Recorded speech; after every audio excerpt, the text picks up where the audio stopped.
La fuente de la vida. Un viaje a través de los siglos y la historia de la humanidad.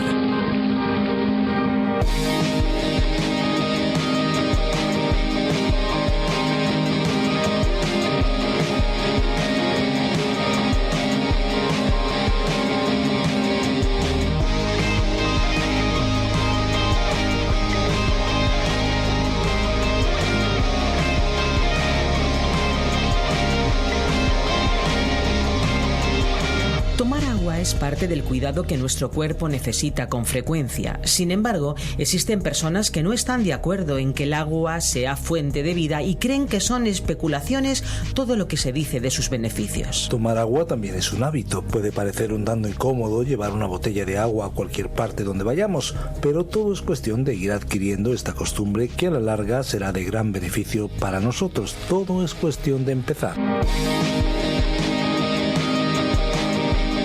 De nuevo con todos ustedes, soy Esperanza Suárez y les doy una cordialísima bienvenida a este tiempo de radio. Yo estoy lista y mis compañeros aquí, todo el equipo, también están listos y preparados para pasar los próximos minutos junto a ustedes en un viaje apasionante por cada uno de los libros de la Biblia.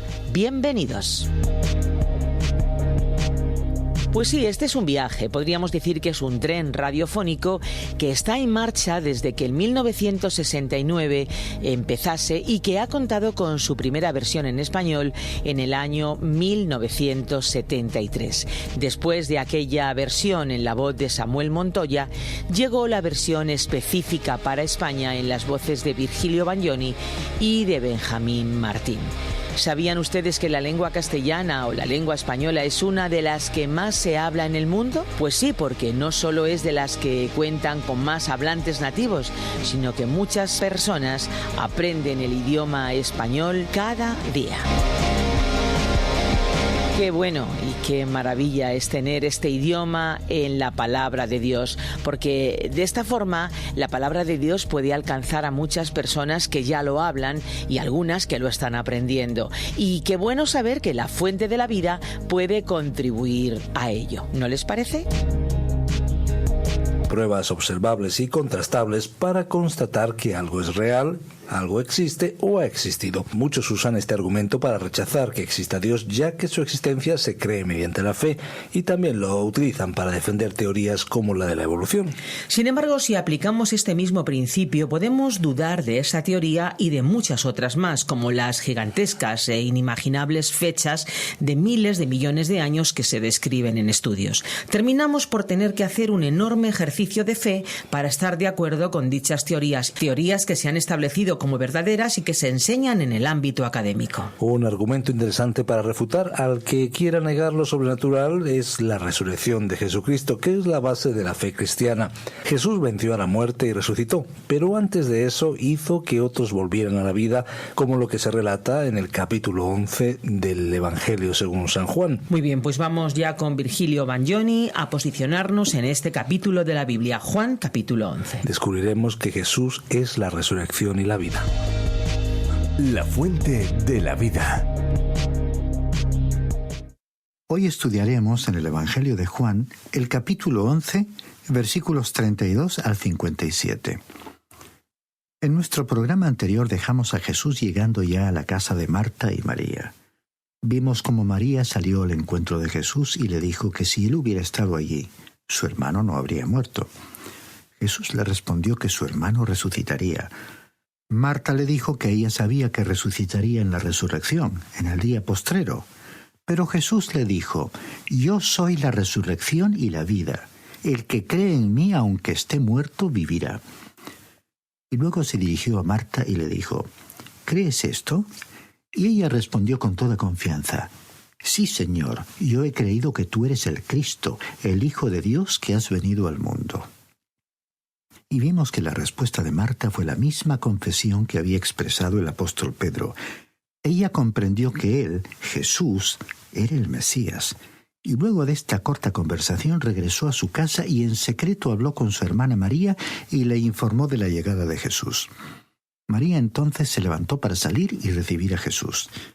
Todas las personas que estaban allí con Marta y María en esa casa, consolándolas por la muerte de su hermano, se dirigieron entonces al cementerio sin saber que María había salido para recibir a Jesús. Ellos pensaban que ella iba a llorar al sepulcro, pero María había salido en realidad a recibir a Jesús. Continuemos entonces con el versículo 32 de este capítulo 11 de San Juan. María, cuando llegó a donde estaba Jesús, al verle se postró a sus pies diciéndole: «Señor, si hubieras estado aquí no habría muerto mi hermano». Ahora vemos que María estaba diciéndole a Jesús lo mismo que le había dicho Marta, que si Jesús hubiera estado allí, su hermano no habría muerto.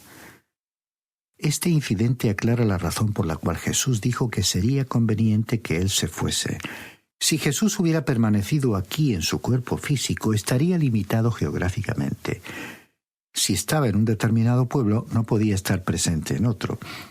Si Jesús no se hubiera ido, no hubiera podido enviar al Consolador, el Espíritu Santo. Pero cuando el Espíritu Santo viniera, Él podría estar en todas partes. En la actualidad, el Espíritu Santo mora en cada creyente. Por lo tanto, el Espíritu Santo puede estar donde estoy yo y donde está usted, y también en cualquier parte del mundo. En el capítulo 16 de este Evangelio, versículo 7, leemos estas palabras de Jesús. «Pero yo os digo la verdad, os conviene que yo me vaya, porque si no me voy, el Consolador no vendrá a vosotros, pero si me voy, os lo enviaré». Continuemos entonces con los versículos 33 al 35 de este capítulo 11 de San Juan.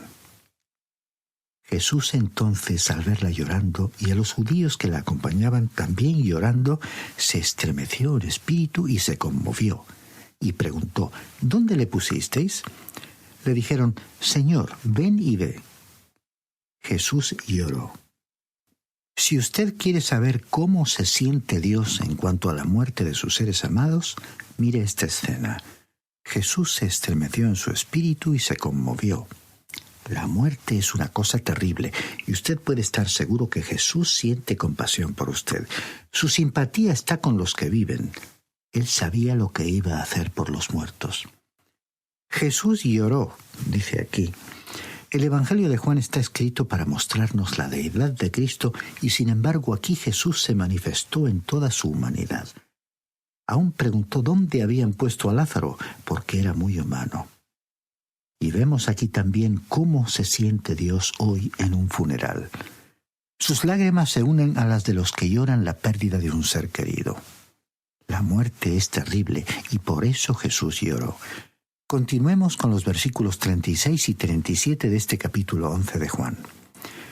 Dijeron entonces los judíos: «Mirad cuánto le amaba». Y algunos de ellos dijeron: ¿no podía este que abrió los ojos al ciego haber hecho también que Lázaro no muriera? Creemos que los judíos no comprendieron aquí el verdadero sentido de la actitud de Jesús. Él no lloraba por causa de su amor por Lázaro. Jesús no lloró por los muertos. Lloró por ellos, por los que estaban vivos y que sentían la pérdida de sus seres amados. Ahora observemos que los judíos volvieron al incidente de la sanidad del ciego. Es obvio que ese milagro les había impresionado en gran manera. Continuemos con los versículos 38 al 40 de este capítulo 11 de Juan. Jesús, profundamente conmovido, otra vez vino al sepulcro. Era una cueva y tenía una piedra puesta encima. Dijo Jesús: «Quitad la piedra». Marta, la hermana del que había muerto, le dijo: «Señor, huele mal, porque lleva 4 días». Jesús le dijo: ¿no te he dicho que si crees verás la gloria de Dios? En la actualidad, el tema de la muerte es un asunto que muchos tratan de pasar por alto o desestimar, y no hay nadie que pueda presentarla como un episodio placentero. Pero vamos a enfrentarla con franqueza. No podemos disimular el aspecto de la muerte en una persona a través de medios humanos. Tampoco lo lograremos rodeando el cuerpo en un féretro con ramos de hermosas flores. Esto se hace con la intención de ayudar a mitigar el impacto de los efectos de la muerte. Pero aún con todo esto, la cercanía de la muerte es una experiencia terrible. Marta dijo que Lázaro ya había estado sepultado por 4 días y que su cuerpo olía mal por el proceso de deterioro físico. Alguien dirá que sus palabras parecían un poco crudas, Pero es que la crudeza de la muerte no puede ocultarse. Es horrible. Sin duda este caso iba a requerir un milagro. Leamos los versículos 41 y 42. Entonces quitaron la piedra de donde había sido puesto el muerto. Y Jesús, alzando los ojos a lo alto, dijo: Padre, gracias te doy por haberme oído. Yo sé que siempre me oyes, pero lo dije por causa de la multitud que está alrededor, para que crean que tú me has enviado. Recuerde usted que todo este incidente era para la gloria de Dios. Por lo tanto, Jesús oró audiblemente para que las personas a su alrededor supieran que lo que hacía estaba de acuerdo con la voluntad del Padre, y era para la gloria del Padre. Hizo esto para el provecho de aquellos que estaban allí. Si solo pudiéramos aprender a orar así. Nuestras oraciones muchas veces son egocéntricas. Cuando algunos nos dicen que sus oraciones no tienen respuesta, se están delatando a sí mismos. Nos están diciendo cuál es el verdadero problema en su vida de oración. Están orando en una forma tan egoísta que Dios no puede contestar su súplica. Si oramos para la gloria de Dios, entonces Él contestará. Tenemos que llegar al punto donde podamos decir verdaderamente: no se haga mi voluntad sino la tuya. Continuemos con los versículos 43 y 44 de este capítulo 11 del Evangelio de Juan. Y habiendo dicho esto, clamó a gran voz: Lázaro, ven fuera. Y el que había muerto salió, atadas las manos y los pies con vendas y el rostro envuelto en un sudario. Jesús les dijo: Desatadle y dejadle ir. Deseamos mencionar aquí que creemos que Jesús levantó de los muertos a muchas personas. Creemos que en realidad hubo multitudes que fueron sanados y centenares de ciegos que recibieron su vista. Los evangelios solamente relatan algunos de todos estos casos. Ahora, observemos que en el caso de Lázaro su vida fue restaurada al viejo cuerpo. Salió vestido aún con toda la mortaja, exactamente como había estado en la tumba, hasta con el lienzo que le había envuelto la cabeza. En cambio, Jesús, cuando resucitó de los muertos, simplemente salió de la tumba y dejó allí todas esas vestiduras. ¿Por qué? Porque salió con un cuerpo apto para vivir en la gloria del cielo. No tuvieron que quitar la piedra para que Jesús pudiera salir. La piedra fue quitada para que los que estaban fuera pudieran mirar dentro y ver que la tumba estaba vacía. Su cuerpo glorificado pudo salir del sepulcro sellado y pudo entrar sin problema alguno en una sala con las puertas cerradas donde se encontraban sus discípulos. Hay en esto una figura hermosa de la salvación. Nosotros estábamos muertos en delitos y pecados, muertos ante Dios. Pero ahora hemos sido vivificados para con Dios en Cristo Jesús. Pero, estimado oyente, esta mortaja, nuestra naturaleza humana, nos retiene. El apóstol Pablo dijo en su carta a los Romanos, capítulo 7, versículos 15 y 24: Porque lo que hago no lo entiendo, pues no hago lo que quiero, sino lo que detesto, eso hago. Miserable de mí. Ahora, no era un no creyente el que así hablaba, era un creyente. Pero Jesús quiere que estemos libres de esta mortaja. En este episodio Él dijo: Desatadle y dejadle ir. Continuemos con los versículos 45 y 46 de este capítulo 11 de San Juan. Entonces muchos de los judíos que habían ido para acompañar a María y vieron lo que había hecho Jesús, creyeron en Él. Pero algunos de ellos fueron a los fariseos y les dijeron lo que Jesús había hecho. Estos hombres no podían ignorar este milagro. Quizás les sorprenderá saber que este incidente marcó el final del ministerio público de Jesús. Especialmente cuando considere que no estamos ni siquiera cerca del final de este Evangelio según San Juan. El hecho es que solamente hemos llegado hasta la mitad. El ministerio público de Jesús comenzó cuando Juan el Bautista le señaló como el Cordero de Dios, y ahora hemos llegado a su fin con la resurrección de Lázaro. Es que Juan dedicó casi tanto tiempo a las últimas 48 horas de nuestro Señor antes de la cruz como el que empleó en los primeros 32 años, 11 meses, 3 semanas y 5 días de su vida. En realidad, así fue como escribieron también los otros evangelistas, Mateo, Marcos y Lucas. Colocaron un mayor énfasis sobre los últimos 8 días. Hay 89 capítulos en los 4 evangelios. De estos 89 capítulos, 4 tratan los primeros 30 años de la vida de Cristo, y los 85 capítulos restantes abarcan los últimos 3 años de su vida. Ahora, de estos 85 capítulos, 27 tratan sobre los últimos 8 días de su vida. Por lo tanto, una tercera parte de los evangelios tiene como tema central los sucesos de los últimos días de Jesús y pone su mayor énfasis sobre su muerte y su resurrección. El énfasis mayor recae entonces sobre el hecho de que Jesús murió y resucitó de los muertos. No seríamos fieles al Evangelio si nuestro mayor énfasis no cayese sobre la muerte y la resurrección de Jesucristo. Es que ese es el tema del Evangelio. Los autores de los Evangelios hicieron lo que Pablo haría también más tarde, según 1 Corintios 15, versículos 1 al 4. El apóstol Pablo dijo en su primera carta a los Corintios, capítulo 2, versículo 2, «Pues me propuse no saber entre vosotros cosa alguna sino a Jesucristo y a este crucificado». Uno creería que este gran milagro de la resurrección de Lázaro habría motivado a los escépticos para volver a Jesús, pero no resultó así. Usted recordará que nuestro Señor había dicho previamente las siguientes palabras en Lucas capítulo 16, versículo 31. «Si no oyen a Moisés y a los profetas, tampoco se persuadirán aunque alguno se levante de los muertos». Esa es la razón por la cual Dios nos rasga los cielos y desciende con un despliegue espectacular. Hoy en día se nos pide que pongamos nuestra confianza en Él, aunque la mayoría de las personas se aparten de Él. Hay quienes se quejan de que las multitudes no están siguiendo a Jesús. Estimado oyente, las multitudes nunca siguieron a Jesús, ni nunca le seguirán. Él murió, fue sepultado, resucitó de los muertos, y eso es el Evangelio. No necesitamos un milagro mayor que este. El problema no se halla en la falta de evidencias. El problema está en la incredulidad del ser humano.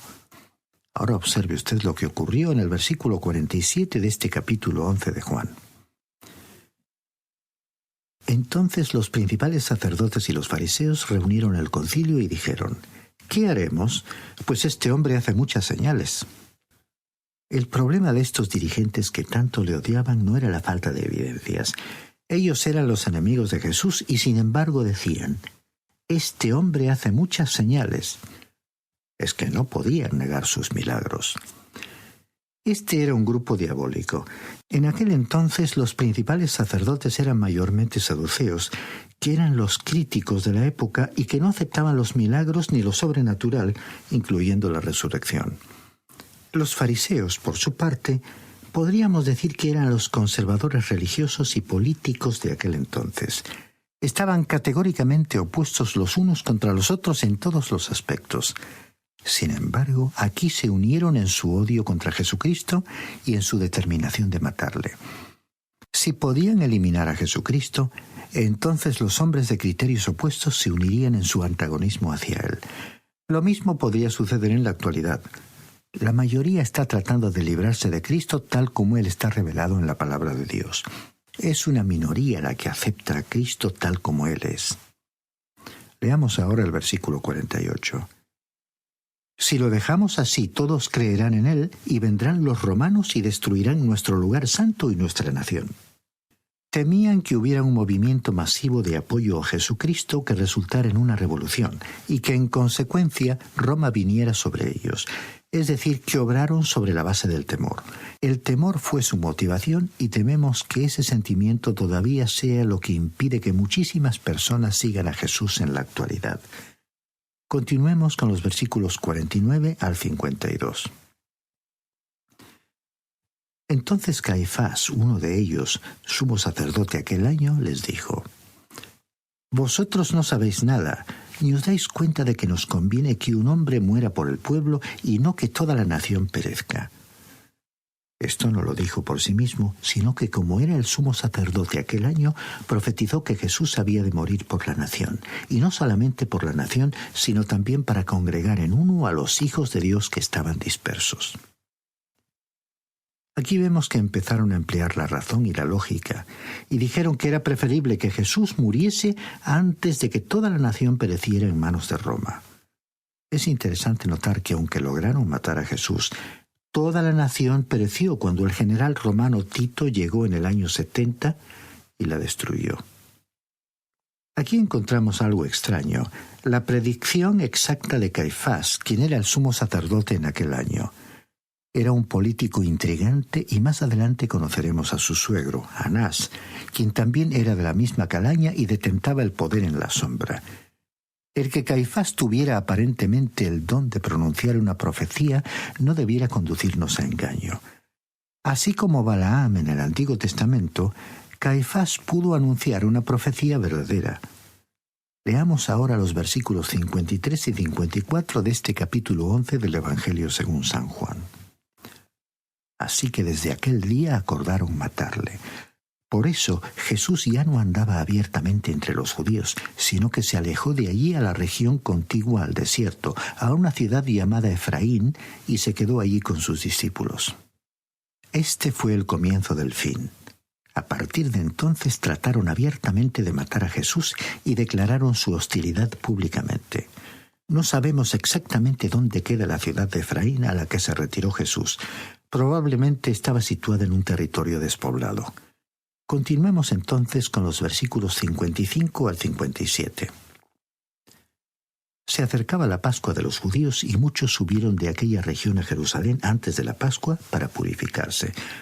Buscaban a Jesús y se preguntaban unos a otros en el templo: ¿qué os parece? ¿No vendrá a la fiesta?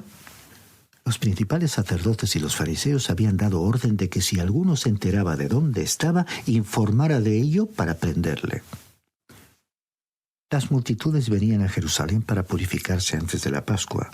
Al cumplir con ese ritual continuo, se reunieron las multitudes. Las personas hicieron comentarios entre sí y surgieron diferencias de opinión en cuanto a Jesús. Se preguntaban si Jesús vendría a la fiesta este año.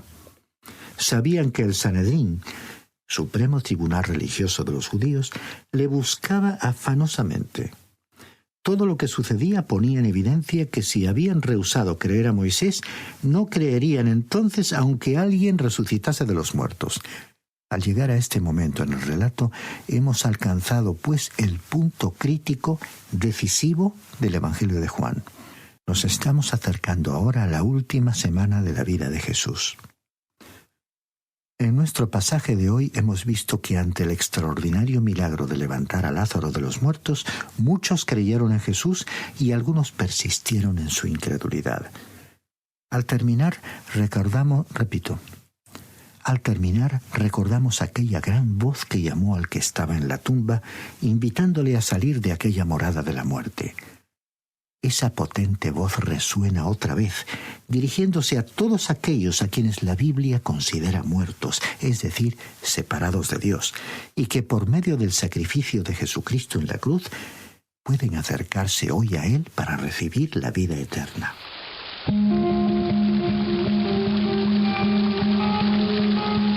Amigos, estamos ya para finalizar La Fuente de la Vida, un programa al alcance de todo el mundo. Lo decimos literalmente, los programas se pueden escuchar en diferentes plataformas online, así que no hay excusa. Si desean volver a escuchar este espacio o tal vez alguno de los programas anteriores, lo pueden hacer en nuestra web lafuentedelavida.com o bien en la aplicación La Fuente de la Vida, que también se puede encontrar con el nombre A través de la Biblia.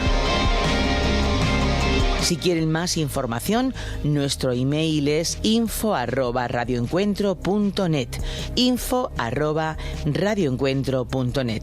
Y tomen también nota de nuestro número de WhatsApp, porque en algún momento quizá lo van a necesitar. 601-203-265, 601-20-32-65. Recuerden, si contactan con nosotros, si nos llaman desde fuera de España, deben incluir el prefijo +34, 601-203-265.